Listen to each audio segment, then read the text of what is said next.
He contemplado en mi vida cosas absurdas, cosas que parecen irreales. Me he maravillado también con la magia antigua del mundo y a la vez también me he horrorizado. Creo que nunca me he horrorizado más y me he quedado tan estupefacto como aquel día que en Perú me recorrí las ruinas de Cerro Sechín, en la zona de Ancash, unas ruinas a las que prácticamente no van turistas, unas ruinas que yo creo que quizás ni siquiera la historia se atreve a mirar, porque la crueldad y el despotismo que se puede contemplar en sus muros es algo que creo que no se puede comparar con nada que se vea en el resto del mundo. Cuando uno llega hasta aquel lugar, encuentras una escalinata y dos muros de piedra que se van cerrando, haciendo lo que sería como una especie, entre comillas, de barrera de una cancha de fútbol. Una cancha de fútbol pequeña, porque los muros no tienen más de unos 50 metros de lado, tiene el recinto. ¿Por qué es algo que me aterró y por qué es algo que me dejó estupefacto? Yo lo hablé antes de ir a ver Cerro Sechín con un buen amigo. Tengo aquí al lado su libro, El Imperio del Sol. Se llamaba Fernando Jiménez del Oso, para muchos un gran maestro. Y entonces recuerdo que Fernando me dijo: oye, Vallejito, cuando veas Cerro Sechín no te lo vas a creer, pero merece la pena que lo filmes y que lo cuentes para que sepamos cosas que han pasado en la historia y para que no se repitan. Básicamente, lo de Cerro Sechín es la crueldad llevada a su grado máximo. Hacer un templo, un palacio para dioses, sangre y crueldad.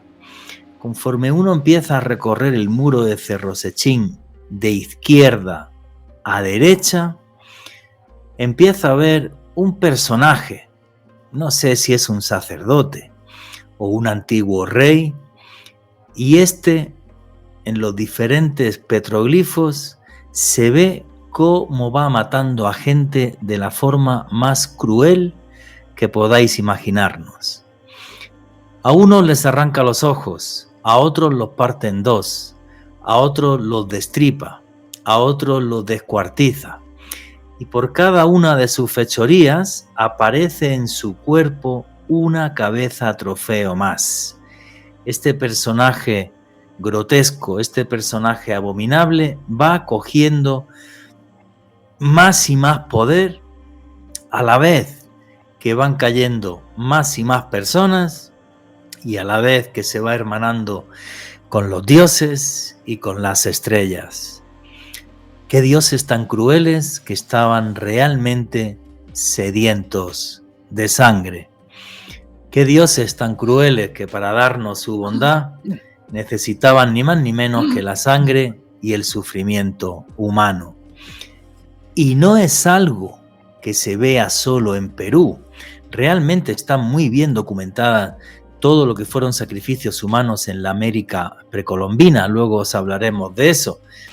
Pero para que nadie diga que yo me oculto por mi origen, en la antigua Hispania cuentan los textos romanos que los hispanos, cuando no tenían claro cuál era su futuro, agarraban a un esclavo o a un enemigo capturado en batalla, le abrían el vientre y sus adivinos leían el futuro en sus entrañas. ¿Por qué los dioses están tan sedientos de sangre y por qué nosotros somos tan imbéciles que se la damos gustosos? No todo en la antigüedad fue así. También hay cosas hermosas, cosas maravillosas que nos hermanan con las estrellas y que nos hablan de un mundo sublime que se puede crear aquí en la tierra. Pero la realidad es esa, que por desgracia nuestro pasado y una buena parte de nuestra historia se escribió en rojo. El rojo de unos dioses y de una sangre humana que se daba como ofrenda, se daba como pago a favores que eran divinos. ¿Dioses caprichosos o hombres estúpidos llenos de crueldad? ¿Es esa nuestra verdadera naturaleza? Algo terrible sobre lo que creo que es bueno que reflexionemos. Yo creo que somos todos ángeles y demonios, que estamos llenos de luces y de sombras, en un pasado, en un presente y en un futuro que está por escribirse. Ojalá nuestro futuro se escriba con muchas más luces y con muy pocas sombras, alejando sobre todo esos niveles de crueldad de nuestra vida. Pero no por ello, esta historia dejó de existir y debe de ser contada. Saludos, familia del misterio. Mi nombre es Juan Jesús Vallejo. Los que queráis seguirme en redes sociales, mi Twitter es @JuanGVallejo, Juan J. E. Vallejo. En Instagram y en Facebook, Juan Jesús Vallejo. Y esto es otro podcast de Oculto tras la sombra. Y aquí lo que hacemos es periodismo de misterio. Nosotros os ponemos los hechos encima de la mesa y vosotros decidís qué hay detrás y qué no. Sabéis que hago viajes de autor. El próximo año será en abril Perú y en junio Turquía. Dentro de poquito tendréis toda la información en la página web www.viajesjuanjesusvallejo.com. Y arrancamos ya sin más dilación. Alejandro Bernal, amigo, compañero, ¿cómo estás? Muy bien, Juanje, un saludo para ti, para nuestro invitado de excepción de este podcast de Oculto tras la sombra, el maestro Néstor Armando Alzate, y un abrazo muy enorme para todos los suscriptores del canal. Ya sabes que si te gusta este contenido, te invito a que le des pulgar arriba y que lo compartas, eso le ayuda mucho a Juanje. Y hoy una temática realmente cruenta, Juanje, una temática que nos hace replantear gran parte de algunos rituales, de algunos sucesos dantescos que han acompañado a nuestra especie desde que el hombre existe, desde que llegamos a este mundo. Y creo que va a ser un programa para reflexión. Espero que el algoritmo de YouTube no nos desmonetice por algo así. Así que vamos a hablar de manera muy abierta y sobre todo con muchos datos encima de la mesa sobre una temática como esta. Hombre, no debería de monetizarnos porque es parte de la historia. ¿Qué hacemos? ¿No la contamos? No podemos hablar de arqueología, pero bueno, esta es la realidad triste del ser humano. Y además es un gran enigma. O sea, ¿por qué esos dioses tenían tanta sed de sangre? Creo que eso es el gran misterio y creo que eso es el gran enigma. Y estamos haciendo este programa porque el otro día se me ocurrió llamar a un buen amigo que es Néstor Armando Alzate, que tiene un canal de YouTube que se llama Néstor Armando Alzate y Lógico, y me dijo: Juanje, ¿por qué no hacemos en tu canal de YouTube un podcast sobre esto? Que acabo de sacar un vídeo buenísimo, tiene ya más de 80.000 reproducciones, lo estuve escuchando esta tarde, las reflexiones del buen amigo y maestro Néstor Armando Alzate, y es un gran misterio y un gran enigma. Néstor Armando Alzate, buenas noches, ¿cómo estás, amigo? Buenas noches, Juanje, buenas noches, Alejandro, buenas noches a todos los seguidores de Oculto tras las sombras. Y como siempre, para mí es un privilegio y un honor estar aquí. Y sí, en efecto, yo te decía, es que eso para mí, desde que yo era muy joven, siempre me planteé la pregunta: ¿por qué carajos en todas las culturas todos los dioses tenían que pedir sangre? ¿Por qué? ¿Y por qué rituales de fertilidad con sangre? ¿Por qué sacrificios de expiación con sangre? Y todo con sangre. En algunos casos, como dices tú, con seres humanos, particularmente en aquellas culturas en las que la supervivencia dependía en mucho del medio ambiente. Mire, los aztecas, por ejemplo, tenían que sacrificar constantemente a alguien porque se suponía que con eso alimentaban el tránsito, era como el combustible para que el sol pudiera cubrir toda la bóveda celeste en su trasegar diario. Y así por el estilo. Otras culturas sacrificaban animales. Mire, recuerden ustedes que lo conocen suficientemente. La palabra hecatombe nace entre los griegos del sacrificio de 100 bueyes. Cada vez que ellos iban a empezar una guerra, o era algo trascendental, o había una epidemia de por medio, cualquier cosa de estas, lo primero que hacían era hacer una hecatombe, 100. Sacrificaban 100 bueyes. Imagínense ustedes, en un campo abierto, la sangre de 100 bueyes. eso se convierte en un río. Pero ¿por qué esa sangre? Esa sangre, pienso yo, que por sus mismos componentes, por lo simbólico, la sangre necesariamente tiene que ser una fuente de energía, de alguna manera. O es el alimento de los dioses, ámbar, el ámbar de los griegos. Lo cierto es que de alguna manera ellos utilizaban esa sangre o se beneficiaban de esa sangre. Puede que no se la bebieran físicamente. Y yo creo que pues eso es imposible. Pero sí, de alguna manera de ahí surgió una energía, un prana, no sé, algo así por el estilo, que era tal vez lo que les daba vida y lo que les daba vigor. Imagínense ustedes 100 bueyes sacrificados en un campo. Pero aparte de eso, en todas las culturas, recuérdese, cuando Abraham va a sacrificar a Isaac, porque Dios le ha pedido que lo sacrifique. Y él llega, sube al monte, y el niño se extraña porque no llevan ninguna oveja, no llevan un animal para el sacrificio. Y cuando llegan allá, lo ata Abraham y le dicen, es que el sacrificio eres tú. Y se escucha un Dios que dice, hey, detente Abraham, no mates a tu hijo, ya he probado tu fe. De hecho, ahí hay una muestra, aunque sea simbólica, de un sacrificio humano, aunque no se haya efectuado. Néstor, esto es que yo lo veo incluso más grave. Aquí no se libra ni el cristianismo. O sea, vamos a ver, nuestro Dios, Yahvé, alabado y demás, cuando le dice a los egipcios, oye, que tenéis que dejar que se vayan los judíos, y el faraón dice que no, la última de las 10 plagas fue la muerte de todos los primogénitos. ¿Qué culpa tenían los niños de lo que estaban haciendo los padres? O sea, claro. Y marcada con sangre cada vivienda donde había judíos o israelitas, para que esos no fueran tocados por ese ángel exterminador. Correcto. Entonces, imagínate, es que inclusive, no, sigue, que enseguida voy yo. No, es lo que te iba a decir, o sea, que es muy inexplicable. Yo, fíjate, esta tarde cuando estaba viendo tu vídeo, el de tu canal de YouTube, Néstor Armando Alzate, y lógico, solo así de acordarme, ¿no? Lo primero, de lo que he visto.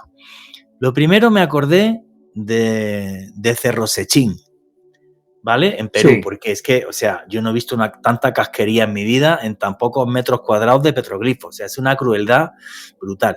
Pero me estaba acordando de otras investigaciones mías a nivel histórico. Cuando fui a Baalbek, en Líbano, donde están las piedras talladas y movidas más grandes del mundo, hay un texto de Flavio Josefo, juraría que es, el romano, que era judío. Sí. Recuerdo, creo que era Flavio Josefo, ¿vale? Hay un texto que describe los rituales que se hacían en Baalbek y habla de cómo una doncella se bañaba en un barreño de sangre de otras mujeres que habían sacrificado, y ella danzaba chorreando de sangre y le hacían un cinturón con las manos amputadas de las personas que habían fallecido, que eran otras mujeres, tenían que ser mujeres. Uy. Y danzaba con el cinturón de manos encima de esa bañera de sangre. O sea, ¡qué bestialidad! Me estaba acordando otra vez que estuve en la provincia de Cádiz, en España, con otros arqueólogos, y me comentaban cómo, como allí había una colonia fenicia, cómo los fenicios ricos, si su hijo se enfermaba mucho, compraban un esclavo, también niño, de una edad similar al suyo, hablaban con un artista para que hiciera un rostro de cerámica muy parecido al de su hijo, se lo ponían al esclavo, al niño esclavo, y lo mataban en un ritual para que así los dioses pensaran que el alma de su hijo real se había ido al cielo, y así los engañaban y su hijo se quedaba aquí. O sea, todo es de una crueldad, Néstor, brutal. Increíble que se pueda llegar. Yo no sé, obviamente que en un mundo tan supremamente primitivo como a los que estamos aludiendo, era comprensible que, mediado todo por Dios o por el demonio, había que atraer su favor, había que invocar su protección. Pero lo que yo me pregunto es, ¿y de dónde entonces salía la necesidad de sacrificar? Pues hablabas del Dios de los israelitas, llámelo Yahvé o dígale Jehová. Y encuentro en Levítico 3:1 que dice, quien ofrezca un sacrificio pacífico si lo ofreciere de ganado mayor, macho o hembra sin defecto, lo ofrecerá a Yahvé. Pondrá la mano sobre la cabeza de la víctima y la degollará a la entrada del tabernáculo. Y los sacerdotes hijos de Aarón derramarán la sangre en torno al altar. De este sacrificio se ofrecerá a Yahvé en combustión el sebo y cuanto envuelve las entrañas, y cuanto hay sobre ellas y sobre los riñones y los lomos. Y luego sigue diciendo, si es sacerdote ungido el que peca, haciendo así culpable al pueblo, ofrecerá a Yahvé con su pecado, o por su pecado, un novillo sin defecto en sacrificio expiatorio. Llevará el novillo a la entrada del tabernáculo y después de ponerle la mano sobre la cabeza, lo degollará ante Yahvé. El sacerdote ungido tomará la sangre del novillo y la llevará ante el tabernáculo, y mojando un dedo en la sangre, hará 7 aspersiones ante Yahvé, vuelto hacia el velo del santuario. Untará con ella los cuernos del altar del timiana y derramará todo el resto de la sangre en torno del altar de los holocaustos. Y la otra parte es cuando Yahvé dice, no, lo que es la sangre y el sebo es mío. Eso no lo discuten, eso es mío, eso es para mí. Voy a ver si encuentro ese texto aquí, porque me parece es todo una locura, ¿no? Hay veces que uno piensa, bueno, vivíamos en sociedades muy primitivas, con un grado de crueldad tremendo, y además sociedades que continuamente estaban en guerra. O sea, hasta 1945, que Oppenheimer inventó ese cacharro que acabó con la guerra, la bomba atómica, obvio. Hasta que Oppenheimer inventó eso, o sea, que encontrasen a una persona como Néstor, como Alejandro y como yo, que ya tenemos cierta edad y que no había estado nunca en una guerra, eso antes era impensable. O sea, creo que vivíamos en ese nivel de crueldad y entonces, sí, pues los dioses eran igual de crueles básicamente que nosotros. Juanje, sobre lo que estaban hablando tanto Néstor como tú, habíamos hecho referencia tanto a sucesos ocurridos en Europa, también en Mesoamérica, bueno, en el caso de Asia cuando estuvimos hablando de temas bíblicos, pero por ejemplo en África hay un antecedente, un ritual que me llamó mucho la atención y que quiero compartir porque creo que va muy de la mano de lo que estamos hablando, algo que se conoce como Chetanú, una serie de decapitaciones que realizaban tribus en África Occidental y que fueron documentadas por historiadores quienes tuvieron la oportunidad de tener contacto con estas tribus africanas. En este Chetanú, de acuerdo a estos cronistas europeos, básicamente decenas de esclavos o de guerreros de tribus enemigas eran decapitados para rendirle tributo a las deidades de sus grupos. Es más, este ritual de Chetanú iba más allá y cuando llegaba un nuevo monarca a una de estas comunidades, nuevamente organizaban uno de estos grandes Chetanús, nuevamente decenas de personas eran decapitadas en honor de la llegada de un nuevo rey, Juanje. Es que es una tras otra, ¿vale? Entonces, bueno, vamos a ver, es normal que idealicemos nuestro pasado y las culturas del pasado, porque no podemos pensar que somos monstruos. Y quiero pensar que no somos monstruos.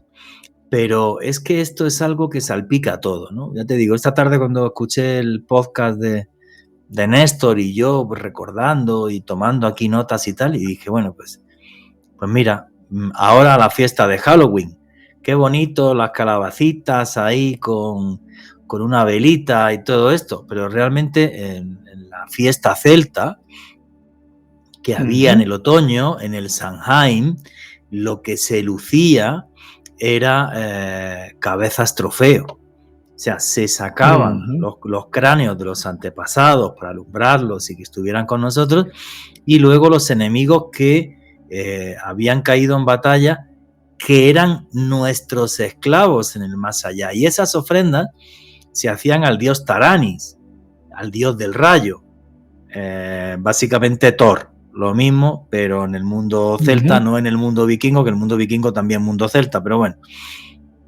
Y yo estuve en Aix-en-Provence, tuve la suerte de ir hasta Entremont, donde estaba el santuario al dios Taranis, y yo estaba delante de la estatua del dios Taranis, que tiene las rodillas llenas de cabezas humanas. Y además las ves perfectamente porque son cabezas que no tienen expresión porque estaban momificadas en aceite de cedro. Entonces los ojos son líneas.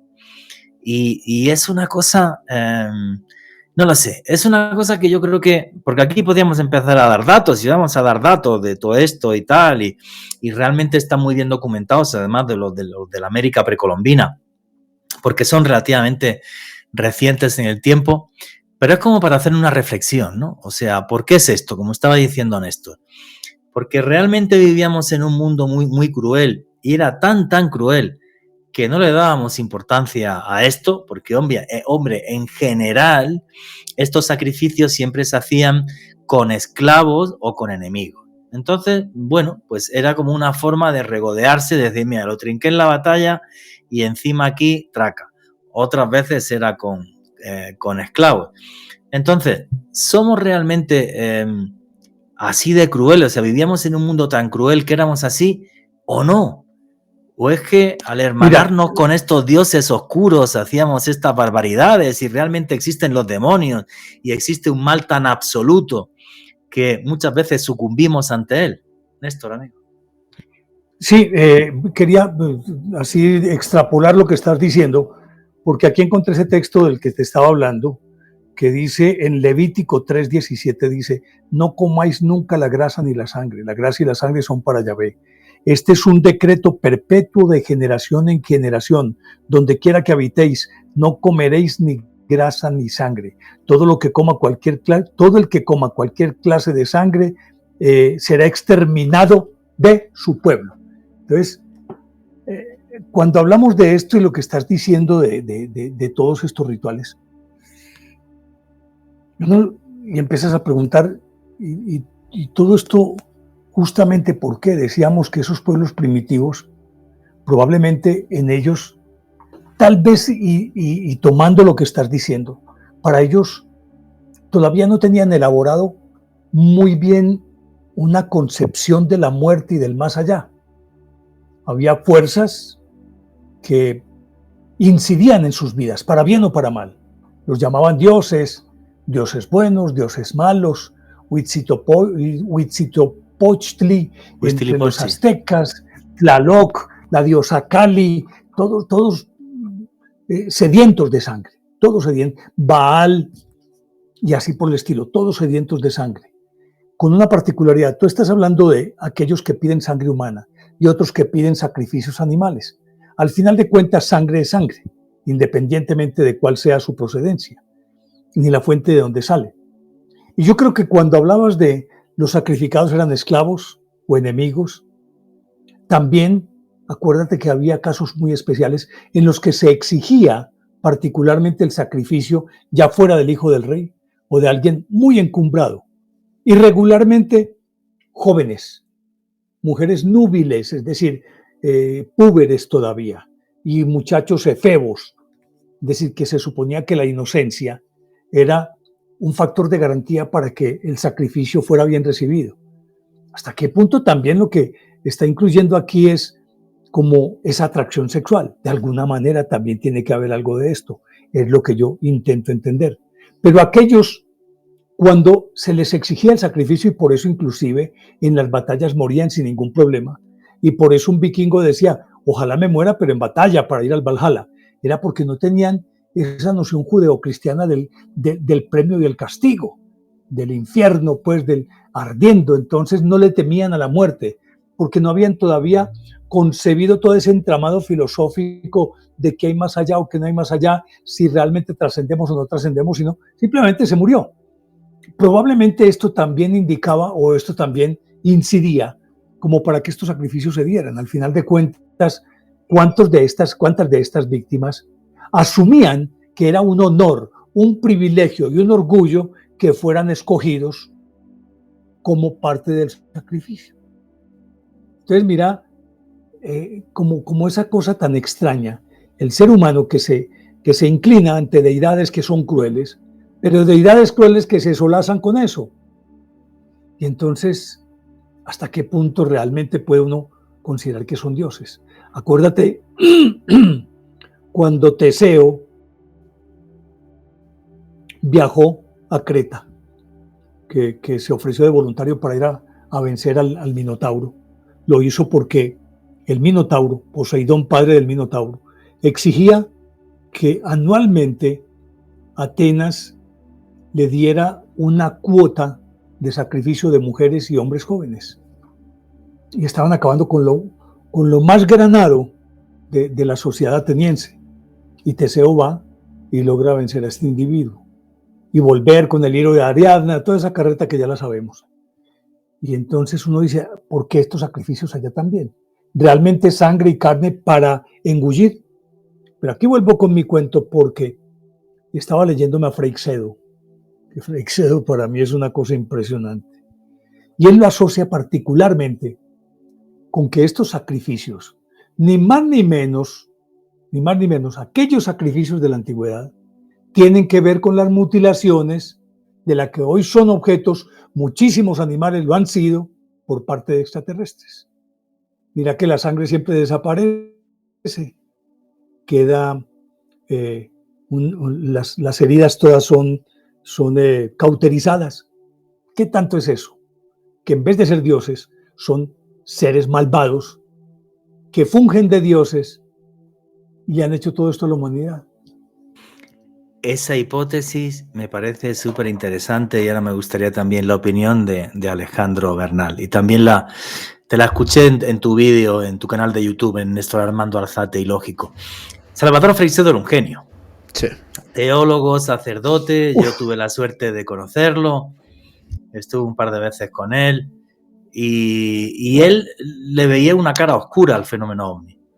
Él pensaba que efectivamente que estos seres se habían hecho pasar por dioses y que al haberse hecho pasar por dioses habían jugado con nosotros como si fuéramos unos peleles, ¿vale? Por eso él hablaba tanto de esta granja humana.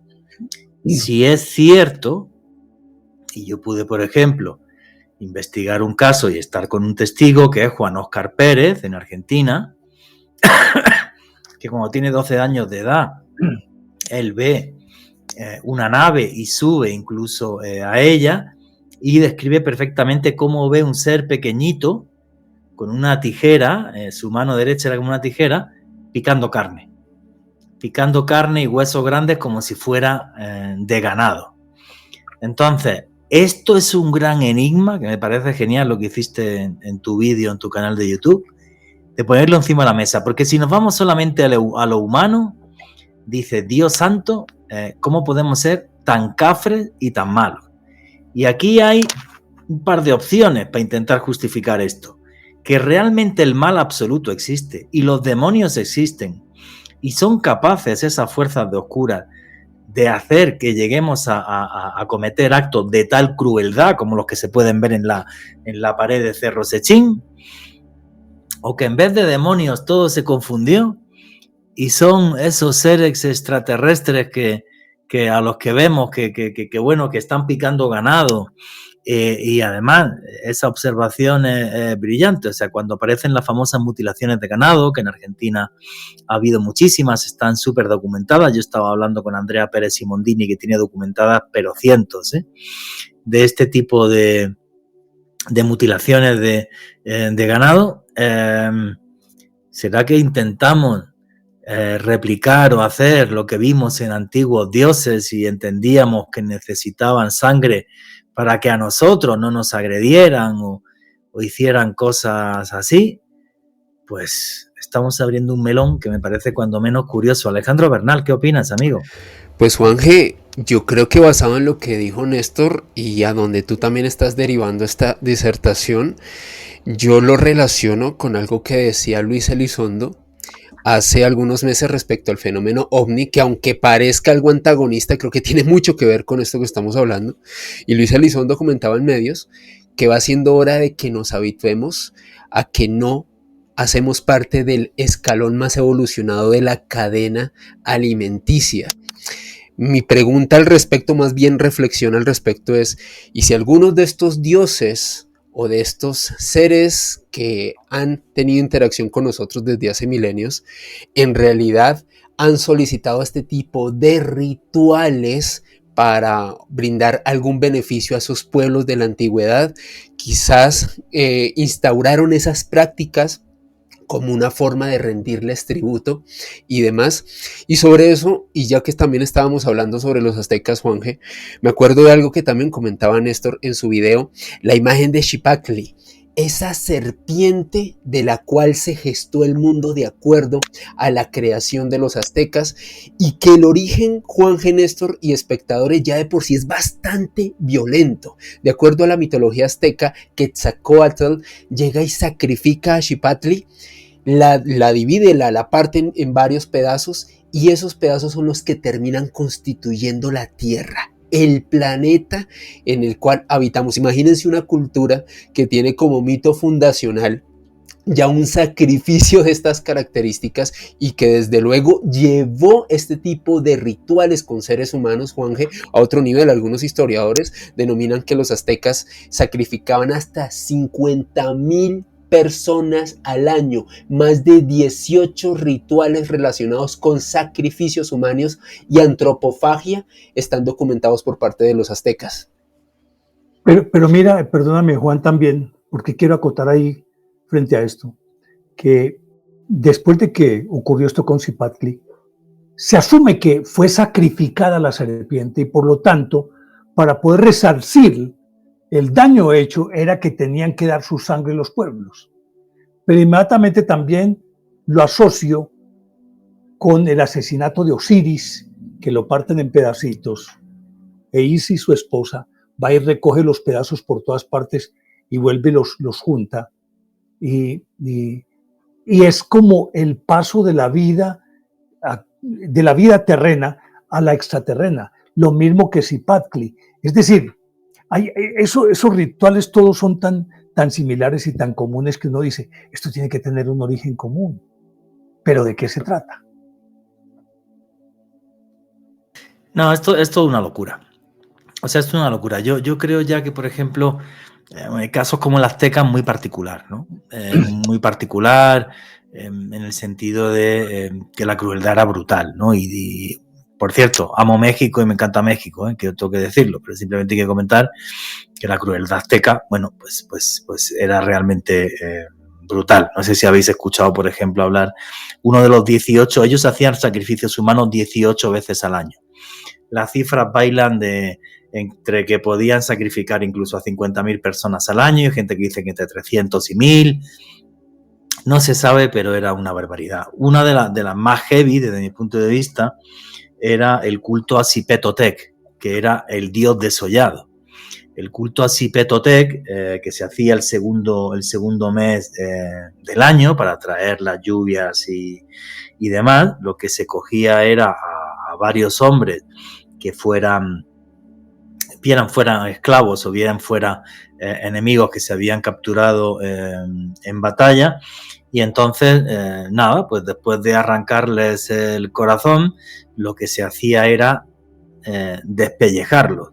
Sus pieles se teñían de amarillo y se echaban en un cuarto, en una pirámide, en la pirámide de Xipetotec en Tenochtitlan, y allí otros esclavos que había amarrados, se les tiraba flechas para que su sangre cayera sobre esas pieles pintadas de amarillo, y esto representara las lluvias que tenían que llegar en primavera. Además, se tenía que hacer de noche, porque las lluvias son más abundantes de noche. Y luego estas pieles pintadas de amarillo y manchadas de sangre se las ponían los guerreros y se las ponían también incluso a niños que iban pasando. Y los sacerdotes.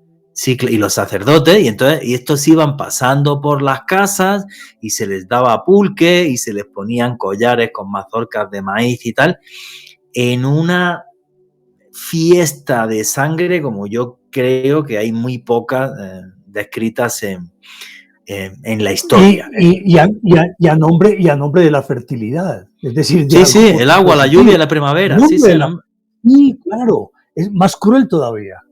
Es decir, claro, matar la vida invocando la vida en favor de la vida. Eso es. ¿Ah? Eso es.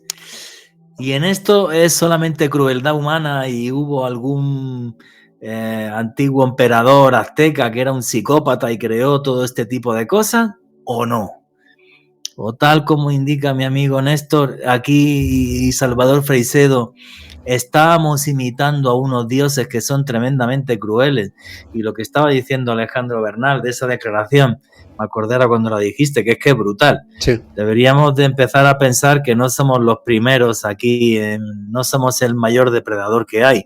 ¿Por qué? Porque hay informes, y de esto hicimos un vídeo en Oculto tras la sombra, donde el gobierno norteamericano dejó claro que estaba investigando como este tipo de ataques a personas, y además se describía los síntomas de dolores de cabeza, las secuelas de este tipo de abducciones y secuestros también, dolores de cabeza, sudoración en el cuerpo, o sea, toda una serie de cosas que la verdad que daban bastante terror. Entonces, bueno, pues creo que no podremos saberlo nunca. Creo que estamos en otra época de la historia, gracias a Dios, pero es que, o sea, yo aquí tengo una lista que lo puedes flipar, y a cuál de ellos más cruel. Por ejemplo, los vikingos. Los vikingos, ¿sabéis lo que era el águila de sangre? Cuando alguien se entendía que te había ofendido y demás, con un hacha se le cortaban las costillas pegadas a la espina dorsal, se le abrían las costillas por detrás y se le sacaban los pulmones, porque el tipo no moría y seguía respirando. Entonces, claro, pues veía los dos pulmones detrás hasta que el señor fallecía. Y otros sacrificios que habían, que era el Don Ring. El Don Ring, los que hayáis visto la serie Vikings en Netflix o donde sea y tal, o en History Channel, pues bueno, pues en la serie Vikings aparecen ese tipo de rituales que se hacían en Uppsala y en otros sitios, ¿no? Aunque este era como más refinado, y este, como decía antes Néstor, este parece ser que ellos sacrificaban a uno de sus grandes guerreros y tal para seguir en comunión con Odín. Pero sí, o sea, ¿por qué pensamos en esa hipótesis extraterrestre? ¿O por qué pensamos en los demonios? Porque yo creo que todos nos negamos a pensar, porque todos conocemos gente buena, que podemos llegar a ser tan crueles. Es que es un tipo de crueldad tan por el sadismo puro y duro, por el gusto además de inútil dolor. Sí, no sirve para nada, obvio.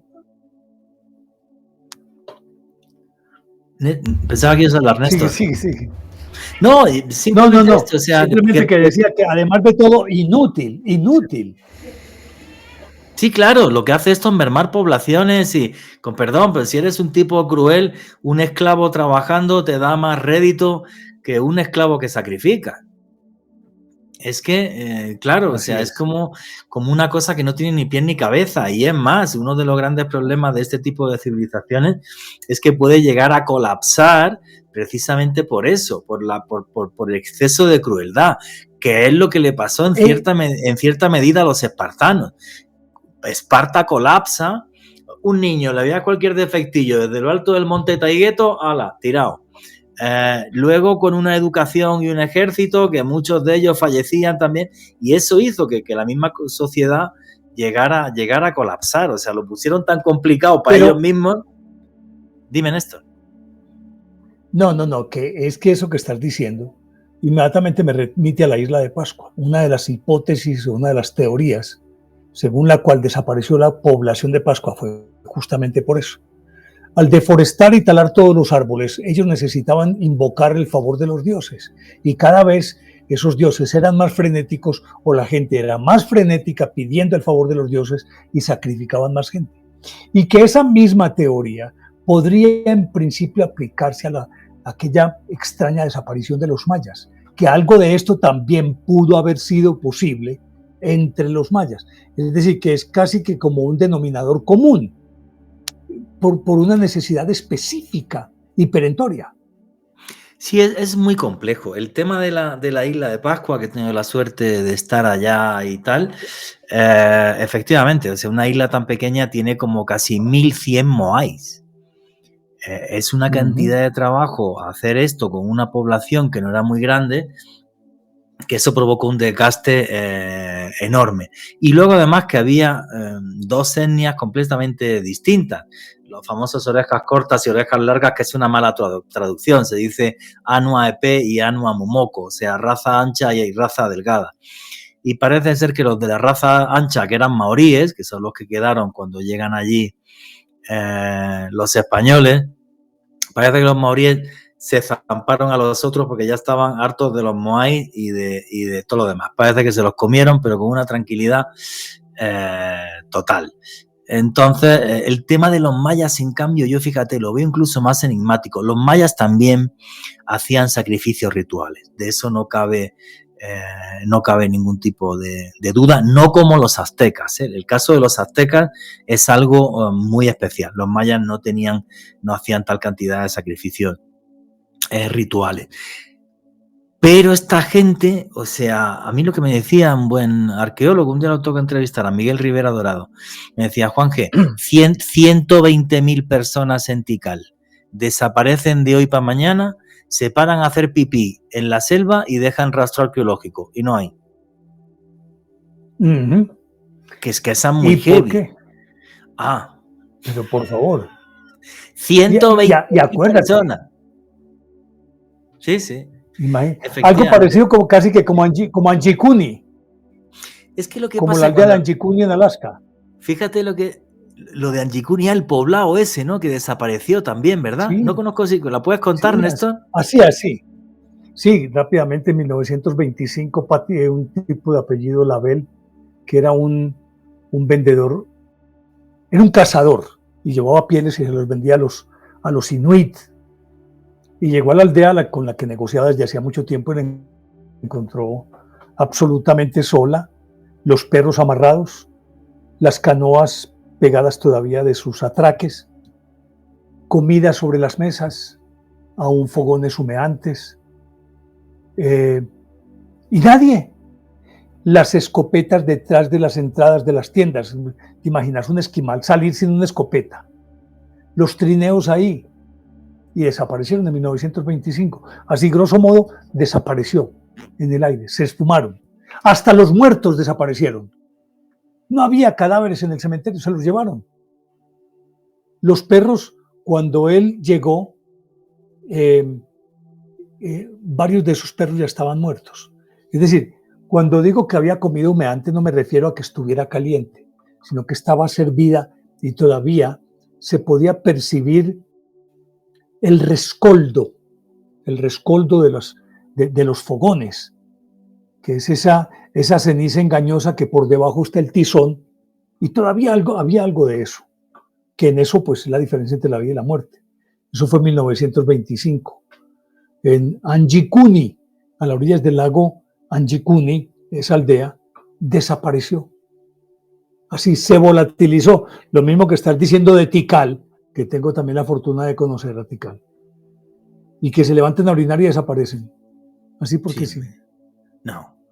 Y fíjate, y está acordándome de otros casos, como el del Mar y Celeste, por ejemplo, que los marineros que encontraron el barco dijeron, no, si es que había hasta una taza de té que estaba caliente y no había gente dentro. Entonces, cuando hablamos de esto, ¿pensamos en la hipótesis extraterrestre? Sí, es normal. Es normal, con el caso como el del Mar y Celeste, como el caso que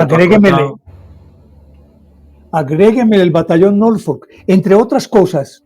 Ese sería un muy buen tema. El batallón Norfolk, ¿recuerdan ustedes? Galípoli, 1915, sí. Desaparece en una nube, se lo roba. ¿Se acuerdan de eso? Y bueno, y ahora lo del vuelo de Malaysian Airlines, que hay gente, y aquí hicimos un podcast, que hay gente que defiende que fue una abducción. Exactamente. Juanje, y sin ir muy lejos, aquí en Colombia, la cultura de San Agustín, los creadores de una de las necrópolis más importantes de Sudamérica, un pueblo que tuvo un desarrollo notable y que desapareció de la noche a la mañana sin dejar rastro, también algo muy impactante. Entonces, claro. Pero bueno, pero ven, Juan, y a todas estas dos, nos olvidamos de la sangre y todo, porque es que a mí eso me sigue dando vueltas en la cabeza. ¿Qué carajos? ¿Para qué piden sangre? ¿Por qué? Es decir, es una sustancia muy particular, es un dador de vida, es prana, es ¿qué? Es decir, ¿para qué la sangre? porque si uno dijera, bueno, se comportan como hematófagos, pues, que llegan y vamos, como algunas tribus africanas, pues, que le pinchan la yugular a uno de Una sus vaca. animales y se beben la sangre a una vaca y se la beben por necesidades ya físicas o por hambre, o también parte ritual. ¿Pero por qué? Si uno dijera, bueno, son hematófagos que vos los ves que se sientan a tomar sangre, como si estuvieran bebiendo en los festines de los dioses del Olimpo. Ellos beben ámbar. ¿Qué es el ámbar? ¿De dónde viene eso? Es decir, ¿qué pasa con eso? Esa es para mí la gran incógnita. Es un dador de vida, es energía, es qué, es sabia, es qué, Juan. Pero Néstor, ¿Qué, Alejo? ¿sabes lo que pasa? Y ahora le doy paso a Alejito. Es algo como muy aterrador, ¿no? Si nos metemos en la hipótesis extraterrestre, me viene a la cabeza también el tema de los arcontes, que se describen en los textos de Nag Hammadi. Estos seres que son capaces de estar entre nosotros, que digamos que pueden cambiar como que de aspecto y que se alimentan de nuestra energía, de nuestra sustancia vital. Claro, esos arcontes para los antiguos egipcios eran como una especie de demonios, ¿no? Pero bueno, pues a día de hoy lo podemos ver como extraterrestres, abriendo un melón de algo que es muy aterrador. Y tenemos el caso, y he hablado aquí, y creo que también Caracol, de la isla de Colares, donde a los ovnis se les llegó a decir luces chupa chupa, porque se acercaban a la gente y luego cuando les salían análisis de sangre los glóbulos rojos los tenían bajísimos y fallecieron 3 personas.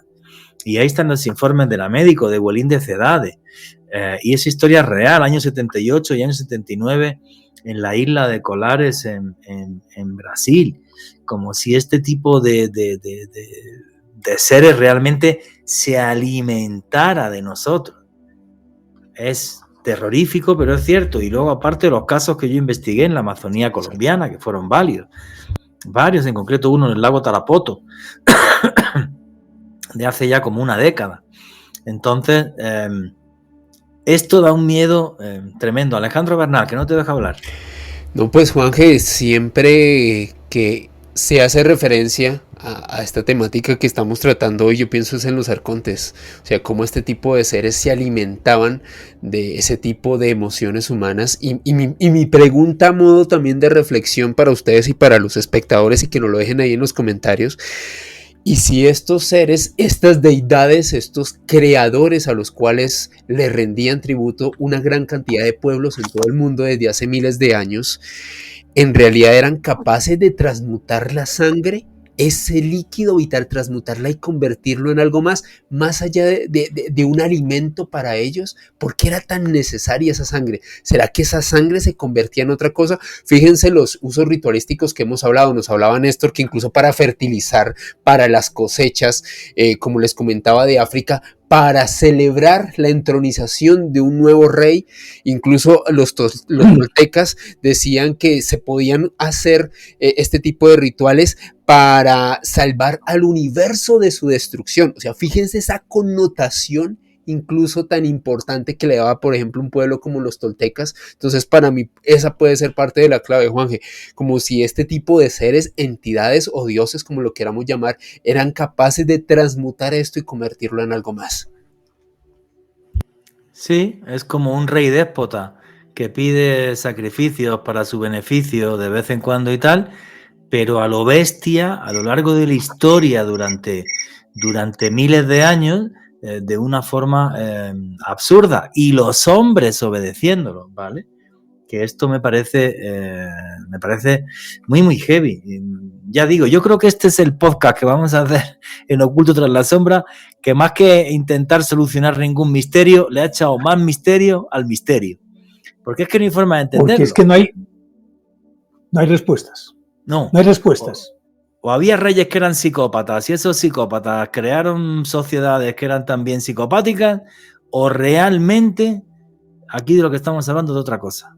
Aquí estamos hablando de que llegaron dioses en la antigüedad que eran realmente crueles y que utilizaban nuestra sangre y nosotros les dábamos sangre. Ahora, pienso yo, y esto como reflexión casi final, que ya estamos llegando al final, hay demonios, pero hay también ángeles. Había seres oscuros, pero había seres de luz. Y por ahora creo que las luces ganaron. O sea, tampoco podemos pensar a lo mejor que todo el fenómeno extraterrestre es así de cruel, sino una parte del mismo, no el 100%. Y eso explicaría también que además de esos demonios hubiera ángeles. Esto como reflexión mía final. Bueno, señores, el podcast con más misterios sobre misterio, porque esto ni quien lo entienda. Estamos llegando ya aquí al final. Néstor Armando Alzate, amigo, tus conclusiones y tu cierre. Y por cierto, recomendadísimo tu canal de YouTube, Néstor Armando Alzate y Lógico. Bueno, Alejo, cuéntale que vamos a estar en Bogotá el 2 de noviembre. Vale.